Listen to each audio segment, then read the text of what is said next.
Well, John, can you tell us about Ty Webster? Is he crook or has he trained this week? Ty Webster, he's been... Sorry. Yep. Keanu Pinder.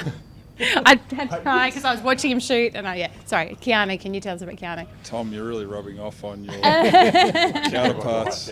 Keanu Pinder is still battling illness, so he'll become a game time decision. How close or far away do you think he might be? Like, has he been able to train this week? Like, I think he's close, but like precautionary, being around the group, and you've seen like what Brisbane went through, I don't know, a couple of weeks ago, so we're very, very mindful of everyone else in the group. So we're hopeful, but we're also being mindful of everyone else in the group. Confident you can cover him if you can't make it, though? Absolutely. You know, you saw last week, guys did a great job on Sunday for that. And Etan's progress over the last month has been tremendous. And then David Aquera's minutes, he's been very productive and useful in that opportunity. Okay, now we'll go to Ty Webster. His hamstring, how is he going? Yes, so he's practiced fully this week. We did individuals, like small group stuff Tuesday, yesterday, team session today, team session, and looked very good. So he will be suiting up. Was his like a soreness thing, or was it something that he tweaked at training? Yeah, he had a hamstring injury that he did. Yeah, what was that? Maybe through the fever window. So yeah, he's fully healthy now and had a couple productive days. What sort of extra attention do you expect from Bryce now that he's put out a 59?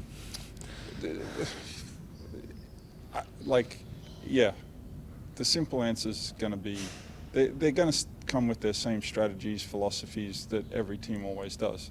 Illawarra last year did a great job of putting two on the ball with him and being disruptive, so that's what we're expecting. But just because a player outbursts for that amount of points, I don't think anyone changes their philosophy if they feel like they've been successful previously.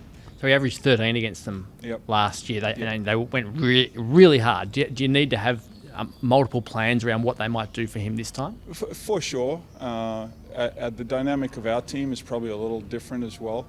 And like Doolittle and Windler are really coming into their own.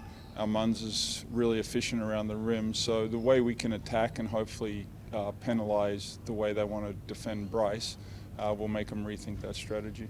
How many times did you watch the highlights back of him, just him and his 59? Just watch like I normally do with film. Really? Yeah. When you look at Illawarra, the last time you played them, you had their number last year. You didn't have Bryce in the last game that you played against them, so we haven't seen the two teams full strength. How does it change having him back for this game when you didn't have him last time? Well, it changes a lot in the fact the way we approach the game with him in the lineup versus when he's not. As I touched on before, we're expecting them to be aggressive when he has the ball in his hands. It's how we can punish and capitalise on those moments. So then I like fighting fire with fire, and teams that want to be aggressive, you have to go after them. And I trust my players to execute and get it done. And I would say last week, our two games, we're starting to round out and feel comfortable with how our offense is rolling. So, it's going to be a game of chess. Do you want shootouts now? Like when you win, you score 20 points a game more than when you lose, and you just scored 120 in a game the other day. Is a high-scoring shootout, free-flowing game the best for your unit, do you feel? Always have to outscore your opponent to win the game. So getting a free-flowing, up-and-down type of game, but it has to be a good flow to the game. Like, you can play frantic, turn it over, take bad shots, and you can say you're playing with great pace, but you have to play efficient basketball. I want to play a nice tempo. Illawarra plays at a good tempo as well, so it's really going to be who can make shots and who can put their stamp on it at the defensive end. Bryce has answered this question 4 or 5 times this week, and I'm going to ask you the same thing. Where is a contract offer for him, and how do you go about addressing that with him? Oh, look, the club and Bryce look after that. I'm here to coach the team. Does it nag at you at all, looking ahead? You're halfway through this season, and he underlined how important he is, not just to this team, but to the NBL as a draw card, that he is coming to the end of a deal?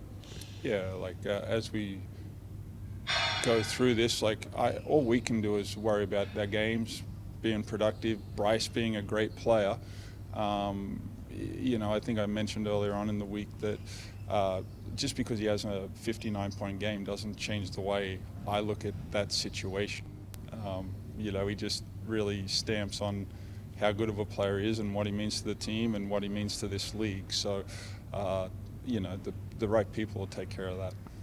Just on Cod's point about the shootouts, is there an element of, not frustration, but do you wish that you had been able to sort of keep New Zealand further away, or rather than letting them stay in the game despite scoring so many points? Of course, you want the point differential as big as you can be, but if we win 100-80, everyone goes, "Oh, great defensive effort." So, what's the real difference in it all if you're playing the way that you want to play at the offensive end and the pace and the tempo is to the flow and liking that you want? So, I'm not hiding to nothing here. Our defense doesn't keep a team down, but we score. But you guys come at me with every question possible. Let's keep you on your toes. Oh, okay. Finally got that second win in a row in another home game tomorrow night. Is that a real golden opportunity, do you think, to finally get that momentum into the season? Oh, for sure. The beauty of playing at RAC and the way we're playing at RAC allows us to keep growing in that area before we hit the road for Sunday. So, look, we're showing that we can be good performers at home. Illawarra is going to come in hungry with the way that they played against us last time.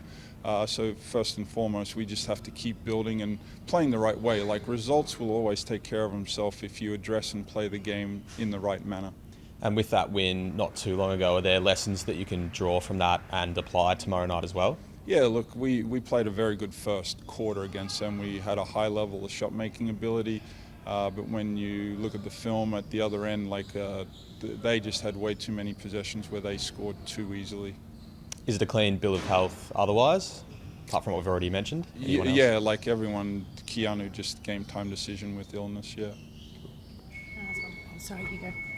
Well, you mentioned no Keanu, no Ty in recent times. I think the Brisbane game showed it just how great a depth that you do actually have with the amount of players that scored in double figures. So, as a coach, does that give you more freedom to be able to work around the rotations, or does it kind of hinder you a little bit in trying to narrow down the perfect lineup?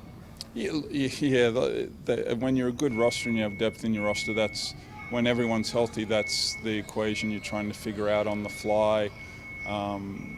But I would prefer to have everyone healthy and available, so you have those opportunities and options. But Ty's ability at the defensive end just gives us a different look when you're playing against athletic, physical, quick guards.